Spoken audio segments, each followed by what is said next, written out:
Hi everyone, I'm Hui, and in this video we'll be going over a quick introduction to services. Let's get into it. A service is a combination of different devices responsible for delivering a service to your end customers. A whole chain of elements can also be dynamic with alternative or redundant routes and paths. This is a downlink service. There's three layers. We'll be focusing on device and service layers. The business layer will be tackled on another video dedicated to SLAs. So, signals come from antenna dishes, are fed through integrated receiver decoders in multiple sites in London, and then sent on their way to their destination. There are alternative redundant routes through fixed connections and IP networks, including well-known site switches. If we open the service configuration, we will see we have two groups dedicated to each site, 1 and 2, each of them containing the devices located at those sites. Grouping elements like this makes it easier to manage the conditions by which devices should be in use or not in use. What do I mean not in use? In a running service, its composing elements can be either included or excluded. Excluded devices will never affect the alarm severity of the service. The device won't even show up below the service in the surveyor tree. Included devices, on the other hand, will show in the surveyor tree right under the service and will affect the alarm state of the service in some cases, if not always. Elements will be included to the service based on the conditions you define here, or always, which is the case today. These will essentially define the dynamic behavior of your service. More specifically, if included, elements can either be in use or not in use, consequently determining how exactly will they end up influencing the alarm severity of the service. We have the backup IRD on site 1 selected. We can see in the surveyor that this device is not included because it's dimmed.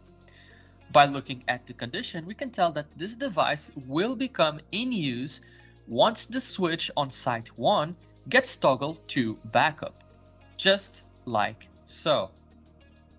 You will notice on the surveyor that the main IRD is now dimmed and the backup IRD is not. Something similar is happening on the site switch downstream. If I toggle to site 2, you will see it is the main IRD in site 2 that is now in use, and all others are not.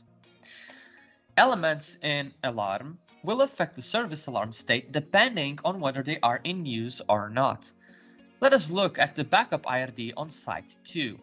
When in use, the maximum allowed severity is critical. But when it's not in use, the maximum allowed severity is normal. Basically, straight out ignoring this IRD's alarm state. Look what happens when I turn it off. The backup IRD is now critical, but because it's not in use, the maximum allowed alarm state, in this case normal green, is what gets bubbled up to the service layer. You can tell by the green arrow on the top of the icon. You will see that the service is now minor high, but that's because we have an alarm template also assigned at the service layer, but I'll come back to that later. Just know that it's not a bubbled up severity. When I turn off the main IRD on site 2, which is in use, effectively rendering it critical, now the critical severity will indeed bubble up to the service layer because we saw that elements in use are not severity capped. Let us switch back to site 1 to restore an uninterrupted active feed. Above the device layer, we have the service layer.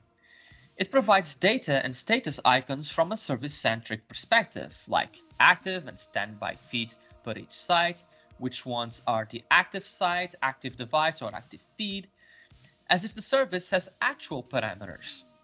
That is because it does, thanks to a service protocol, even though it's optional. But by adding a service protocol in the service edit page, it allows you to generate alarms on a service level only. Let's take a look at the alarm template to better understand it. These are the service level parameters defined by the service protocol. For example, if the backup feed is your currently active feed, It is not really cause for concern, but you should do something about it, hence the warning. Same logic with the sites. When faults occur closer and closer to the active site and the active feed, the higher the severity of the alarms will be. We have only started scratching the surface. There will be a bunch more videos addressing services and all the cool things you can do with them, so stay tuned for that. We also have a session addressing services on our DataMiner Administrator course available on our Open Dojo community, so do give us a visit and don't forget to register. I hope you enjoyed the video and I will see you next time.